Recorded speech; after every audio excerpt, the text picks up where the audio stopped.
At 75, life had finally slowed to a rhythm I understood.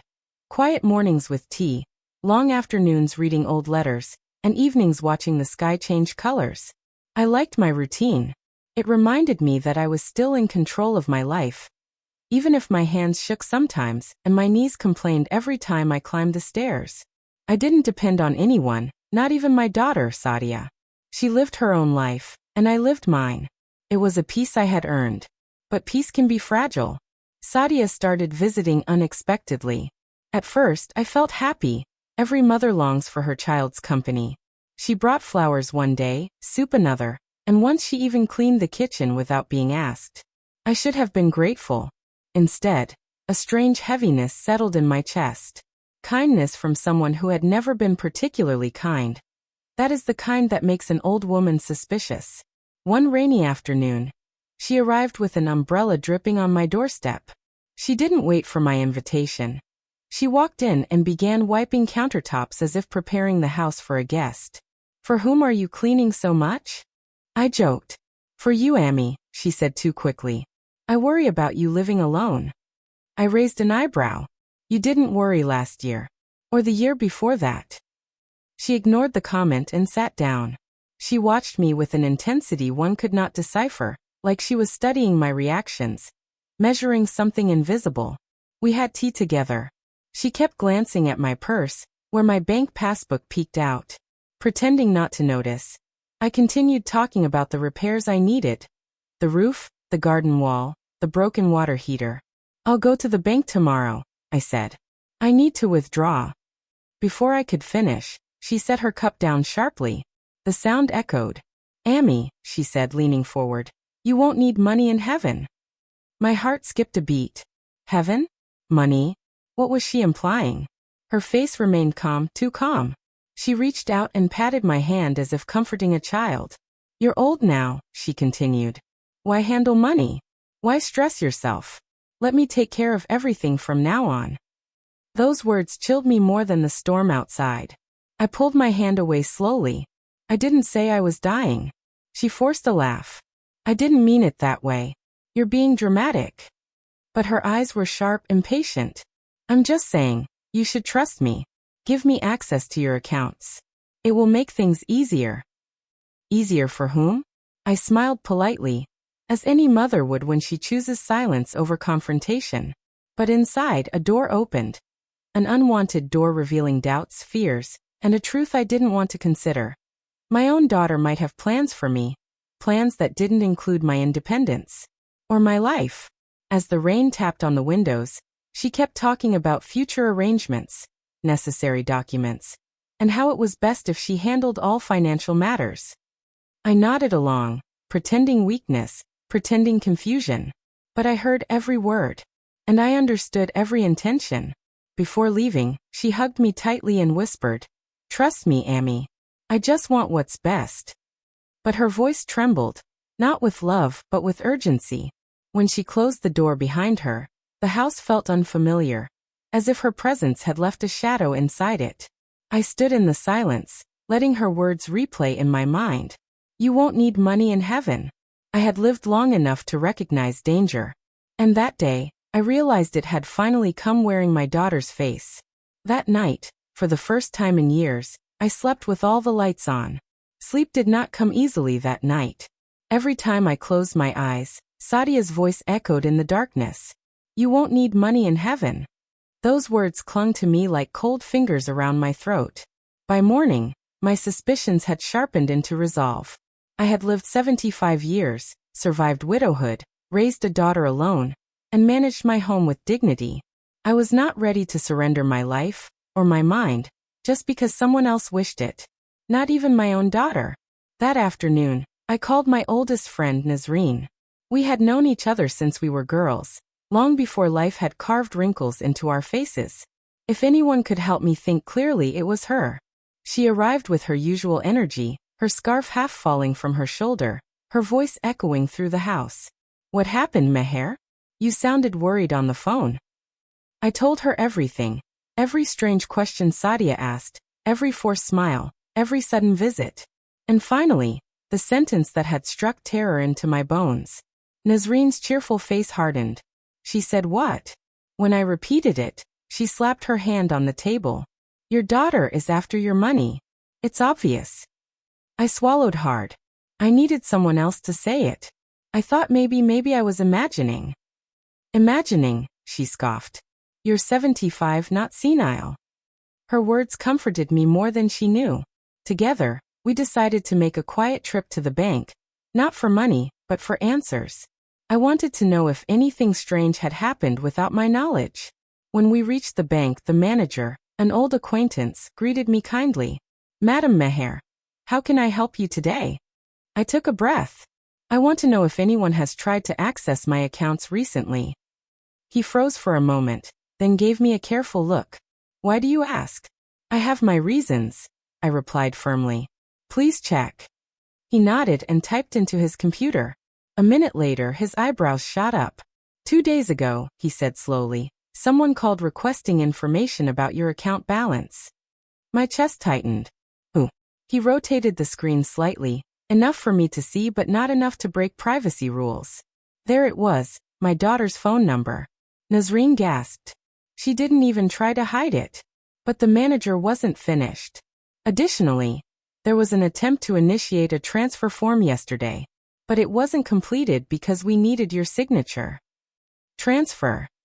I whispered. How much? He hesitated. A large amount. The room felt colder. My hands began to tremble. Show me the form, I said. It wasn't signed, but the handwriting, oh, I recognized the curves of the letters. My daughter had tried to forge my name. Poorly, but the betrayal stung more than the crime. Nazreen squeezed my arm. You see? I told you. She's planning something. But it wasn't just the bank. When we returned home, I decided to search through the purse Sadia had forgotten the previous day. I knew it was wrong, but fear overpowered guilt. Inside, tucked between receipts and cosmetics, I found a folded document. My breath caught when I read the heading. Application for medical assessment. Declaration of mental incompetence. My vision blurred. It wasn't enough that she wanted my money. She wanted control, power, ownership of my entire life. I pressed the paper against my chest, my heart aching like it hadn't in years. Memories came rushing. How I had worked double shifts to feed her, how I skipped meals so she could study, how I had held her through heartbreaks. And this was what she was planning for me. A slow-burning fire ignited inside me. Not rage, not sadness, but something steadier. Something stronger. Determination. I folded the document carefully, placed it back into her purse, and whispered to myself, if she thinks I'm weak, she's about to learn who her mother really is. For 2 days after discovering the truth, I did not confront Sadia. Anger is loud, but strategy is quiet. I had learned that long ago. When life broke me, I stitched myself together not with rage, but with patience.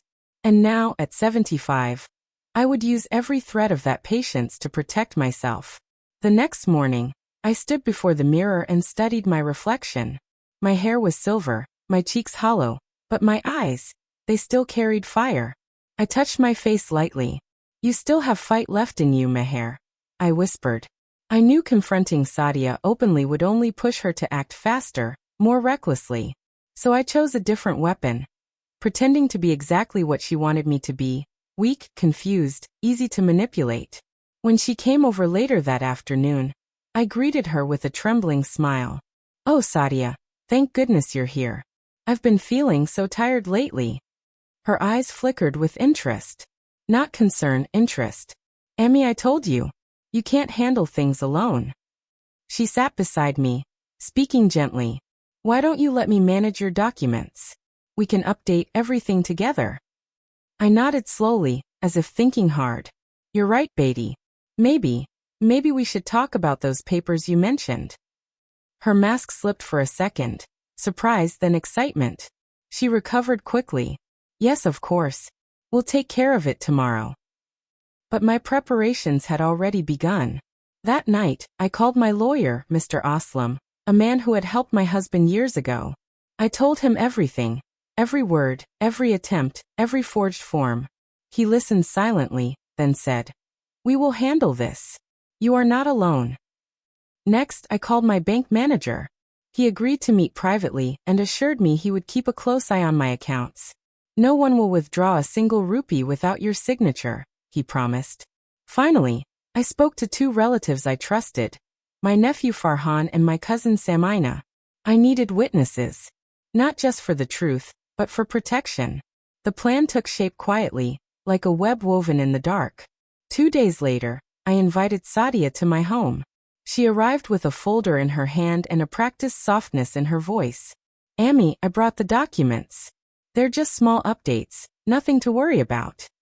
Of course, I said, playing the role of the naive mother. Let's sign everything today. I want to make things easy for you. She glanced at me, suspicious for a moment, then relaxed. She thought she had won. We walked to the living room where tea was arranged neatly on the table. She didn't know that behind the half-closed door, my witnesses were waiting quietly. She didn't know the lawyer was in the next room, or that a small camera on the shelf was recording every second. Sadia opened the folder and placed a pen in my hand. Just sign here, Amy. It's nothing complicated.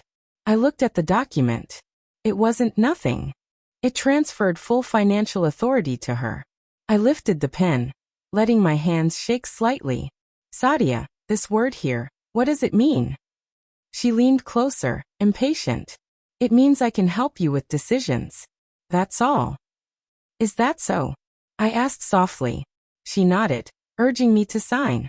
And that's when I spoke. Not loudly. Not angrily. Just clearly. Then why? I asked, sliding another paper across the table. Does this application say I am mentally incompetent? Her face drained of color.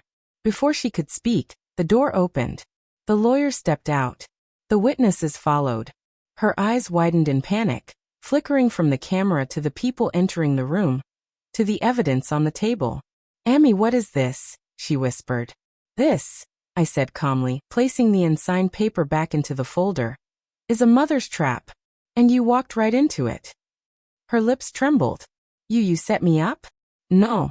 Iraplia. I protected myself. The silence that followed was heavier than any storm. Sadia had come to claim my life. But instead, she exposed her own intentions. Sadia's face was pale, almost ghostly, as she looked around the room. The lawyer. The witnesses. The camera. The documents she thought she had hidden so well. Everything stood before her like a mirror reflecting her betrayal. Amy, you don't understand, she whispered, voice cracking. I understand perfectly. I replied, my voice calm, steady. I'm old, not blind. Tears filled her eyes, real or fake, I could not tell anymore. She tried to stand, but her knees shook. I was only trying to protect you. By sending me to heaven early? I asked quietly. She flinched as if slapped. Mr. Aslam, my lawyer, stepped forward. We have recorded evidence of attempted fraud, forged signatures, and preparation for unlawful financial control. This is a serious criminal offense. Sadia stared at him, then at me. Amy, please. I'm your daughter. Yes, I said softly. And that is the only reason you are still sitting here and not being taken away in handcuffs. Her chin trembled. Shame, guilt, fear. I saw all of it swirling inside her. Yet part of me wondered if she was sorry, or simply sorry she got caught.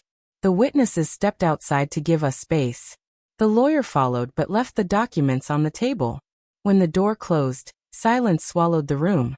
Sadia buried her face in her hands. Why? I finally asked. Why would you do this to me? After everything I gave you? She lifted her head slowly. We were drowning in debt, Amy. I didn't know what to do. And you? Her voice cracked. You have money just sitting there. You're old. I thought you wouldn't need it. A part of me broke then, not because of the betrayal, but because of those last words. Because she believed my life was over. Because she had already written me off, buried me alive in her mind. I am old, I whispered. But I am still living. Still breathing. Still deserving of respect. Her tears fell freely now. I'm sorry. The apology felt small, like a bandage placed on a wound that needed stitches. I straightened my back. You tried to take my freedom, my home, even my dignity. I cannot forget that. But I will not destroy your life either. She looked up, hope flickering in her eyes. I am giving you a choice, I continued. You will sign a legal document removing any claim to my property. You will have no access to my accounts. No authority over my medical decisions. Nothing. She nodded quickly, desperate. Yes. Yes, I'll sign anything. And I added, you will attend counseling. Your debts are your responsibility, not mine. I will not give you money. Her face crumpled, but she didn't argue. When you have rebuilt your life honestly, I said, softer now, then we can speak again. She signed the documents with trembling hands. I watched her, wondering when my daughter had turned into a stranger, wondering if I could ever trust her again. When everything was done, she stood by the door hesitant. Amy, will you ever forgive me? Forgiveness. Such a simple word. Such a heavy task. I don't know, I said honestly. Forgiveness is not a promise. It is a journey. She lowered her head and left quietly. For the first time in years, the house did not feel empty. It felt safe. Later that evening, I sat on the veranda, the cool breeze brushing against my face. I felt lighter. Not because I had won, but because I had survived. The next week, I set up a small fund. A scholarship for elderly women abandoned or financially manipulated by their own children. It wasn't revenge. It was a lesson. A legacy. As I signed the final paper, I whispered to myself, I may be 75, but I am not done living yet. Heaven can wait. And for the first time in months, I smiled. A smile born not of victory, but of strength rediscovered.